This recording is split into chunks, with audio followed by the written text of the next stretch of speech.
উপস্থিত প্রিয় সাংবাদিক ভাইরা, আপনারা দেখেছেন যে আমরা এই ক্রিকেট বোর্ডের পদত্যাগের দাবিতে আমরা আমাদের বাংলাদেশের একজন নাগরিক হিসেবে, একজন ক্রিকেট বা কিংবা একজন স্পোর্টস সংগঠক হিসেবে আমাদের যে দাবিটা সেটা হচ্ছে যে আমরা দেখেছি গত 17 বছর এই স্বৈরাচার সরকার বাংলাদেশের স্পোর্টসে দলীয়করণ এবং রাজনৈতিকরণের মাধ্যমে বাংলাদেশের স্পোর্টসকে ধ্বংস করে ফেলেছে এবং দুর্নীতির একটি আখড়া বানিয়ে ফেলেছে।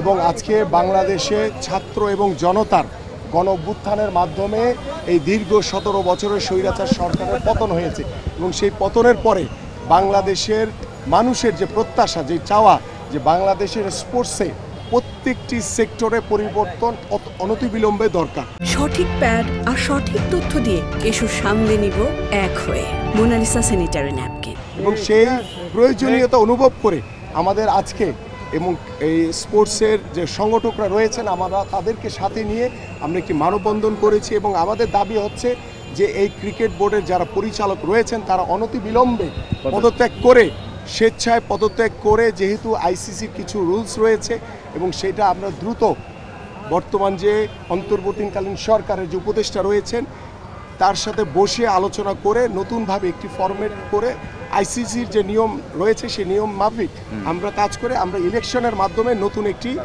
বডি দাবি করছি এবং সেই বডির মাধ্যমে বাংলাদেশের ক্রিকেট ভবিষ্যতে এগিয়ে যাবে সেটা আমরা প্রত্যাশা করছি। এবং আমি ভিতরে আমাদের এখানে ক্রিকেট বোর্ডের দায়িত্বশীল তেমন কোনো কর্মকর্তা আমরা পাইনি, বাট এখানে যে ম্যানেজার রয়েছেন একজন রাসেল সাহেব এবং এখানে গ্রাউন্ডস কমিটির একজন ব্যক্তি রয়েছিলেন এবং আমাদের যে আর্মির যিনি কমান্ডার হিসেবে দায়িত্ব পালন করছেন টোটাল উত্তরের এখানে তিনি ছিলেন। তাদের কাছে আমাদের যে দাবিগুলি আমরা সেখানে রেখে আসছি যে আমরা এই কমিটি না ভাঙা পর্যন্ত আমাদের যে আওয়ামী সরকারের যে উন্নয়নমূলক যে কাজগুলো রয়েছে, কারণ এখানে একটা উন্নয়নমূলকের মাধ্যমে তারা কিন্তু ব্যাপক দুর্নীতির একটা আখড়া তৈরি করে ফেলেছে, লুটপাট হচ্ছে, এগুলি এখন আপাতত করা যাবে না, এটা টোটালি বন্ধ রাখতে হবে। এবং যেই প্রতিষ্ঠানগুলোর যেমন ক্রিকেটের নামে যে কাজগুলি চলছে এই প্রতিষ্ঠানগুলোর কাজ বন্ধ রাখতে হবে এবং এটা উপদেষ্টা যিনি রয়েছেন দায়িত্বপ্রাপ্ত এই যুব এবং ক্রীড়ার তার সাথে বসে আলোচনা করে দ্রুত সময়ের ভিতরে এই পরিচালনা কমিটি তারা কমিটি পদত্যাগ করে দেন আমরা নতুনভাবে যে কমিটির দায়িত্ব নেবে তাদের মাধ্যমে পরবর্তী যে উন্নয়নমূলক যে কাজগুলি হবে সেগুলি পরিচালিত হবে। আমার ভাই একটা প্রশ্ন আছে, আপনারা বারবারই বলছেন যে ক্রীড়াঙ্গনকে রাজনীতি মুক্ত রাখার জন্য আপনারা এই আন্দোলনটা করছেন, কোনো রাজনীতি করে এমন কেউ আসতে পারবে না। এখন বিষয়টা যদি আরেকটু পরিষ্কার করতেন যে যারা রাজনীতি করে তারা আসতে পারবে না নাকি তারা একটা বিশেষ দলের রাজনীতি যারা করে তারা আসতে পারবে না? কারণ আমি একটু এক্সাম্পল বলি, আমি বলছি আপনিও কোনো একটা অংশের সাথে নিশ্চয়ই আমরা 2016-17 সাল থেকে দেখছি নির্বাচন বা এরকম বিভিন্ন সময় কোনো একজন পরিচালক বা তার সাথে যারা ইনভলভ তার এলাকার লোকজন কর্মী তারা এসে স্লোগান দেয়, তারা এসে বিসিবি প্রিমিসিসের ভিতরে প্রবেশ করে, সেই জিনিসগুলো কি আপনারা যদি আসেন সেগুলো কি বন্ধ হবে নাকি আবার আপনাদের দলের লোকজন এসে বিসিবি প্রিমিসিসের ভিতরে? আমি আপনাদেরকে ওয়াদা করছি বাংলাদেশে ভবিষ্যতে কোনো ক্রিকেট বোর্ড বলেন, কোনো ফেডারেশন বলেন, কোথাও কোনো রাজনৈতিকরণ দলীয়করণ করা হবে না। আমি বলছি আমরা গত 17 বছরে যে শিক্ষা পেয়েছি, যে স্বৈরাচারী আচরণ দেখেছি, বাংলাদেশে আর কোনো স্বৈরাচার আসুক সেটা আমরা চাই না।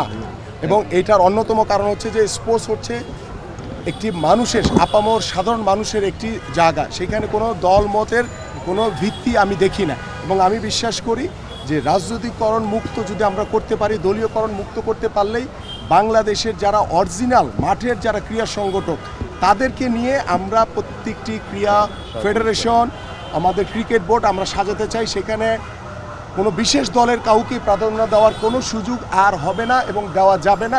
এবং এটা আমি আপনাদের কাছে আজকে ওয়াদা করে গেলাম।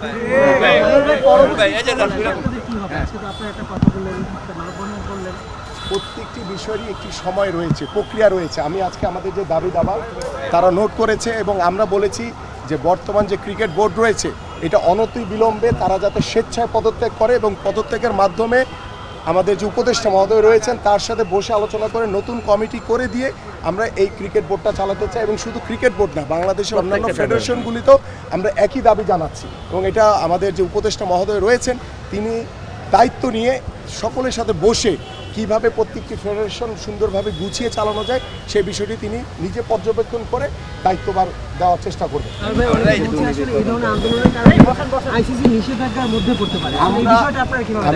আমি শেষ করি। আইসিসির যে নিয়ম রয়েছে সে নিয়ম মাফিক আমরা কাজগুলি করতে চাই। আপনারা জানেন বাংলাদেশে যে একটি গণঅভ্যুত্থান হয়েছে সেটা আইসিসি নলেজে নিশ্চয়ই আছে, সারা পৃথিবী জানে এটা। তো সেই জায়গা থেকে চিন্তা করে আমরা ক্রিকেট বোর্ড, আমাদের ফুটবল ফেডারেশন সব জায়গাতেই ইন্টারন্যাশনাল যে নিয়ম আছে সেই নিয়ম মাফিক সব কিছু ঠিক রেখে আমরা পরবর্তী এবং প্রত্যেকটি কার্যক্রম করতে চাই। আমি ভাই দুটা প্রশ্ন। পরবর্তীতে আপনি এবার তো বললেন যে কোনো রাজনীতিকরণ হবে না, সেক্ষেত্রে কোনো রাজনৈতিক দলের কোনো নিশ্চয়ই যারা পদবী হোল্ডার তারা নিশ্চয় বোর্ডে আসবেন না, এটা তো আপনি এইমাত্র কথা বললেন। আমি বলছি যে কোনো বিশেষ দলকে প্রাধান্য দেওয়া হবে না। যারা ক্রীড়া সংগঠক দল তো করতেই পারে, কেউ সেটা আওয়ামী লীগ হতে পারে, সেটা বিএনপি হতে পারে, সেটা অন্য সংগঠনেরও হতে পারে। সকল সংগঠনের আমরা যেটা বলতে চাই যে কোনো বিশেষ দলকে প্রাধান্য দেওয়া হবে না। এখানে সবাই যারা মাঠের ক্রীড়া সংগঠক যাদেরকে দিলে আমাদের ক্রিকেট বোর্ড কিংবা আমাদের বাংলাদেশের স্পোর্টস এগিয়ে নিয়ে যেতে পারবো, যেখানে কোনো বিতর্ক থাকবে না। যে বিতর্কটা আজকে আমরা করছি যে রাজনৈতিকরণ করা হয়েছে, দলীয়করণ করা হয়েছে, এই বিতর্কের ঊর্ধ্ব থেকে আমরা পরবর্তী কাজগুলি করতে চাই। বড় প্রশ্ন আছে, মানে বিভিন্ন আমরা তো বিদেশি বিভিন্ন মিডিয়ায় লিখতে হয় গেছে, সেটা থেকে এখন যে ধরনের শোডাউন হচ্ছে, আপনি কি মনে করেন যে বাংলাদেশে ওয়ার্ল্ড কাপ ক্রিকেটটা T20 ওয়ার্ল্ড কাপটা এখন হুমকির মুখে? এই ধরনের শোডাউন এটা একটা বাজে একটা ইমপ্রেশন দেবে ওয়ার্ল্ডকে। আমরা এটা খুব সাধারণ একদম শান্তিপূর্ণভাবে আমরা আমাদের দাবি জানিয়েছি। এখানে কোনো শোডাউন দিতে আমরা আসি নাই। আমরা এসেছি একটি মানববন্ধন শান্তিপূর্ণভাবে করে।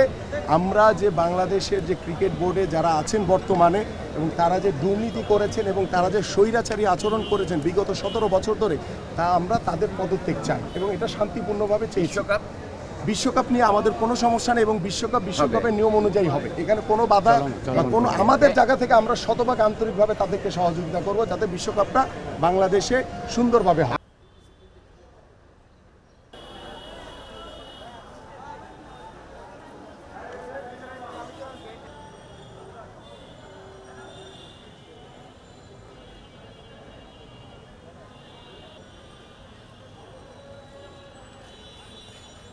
For more updates, subscribe to our YouTube channel and click on the bell icon.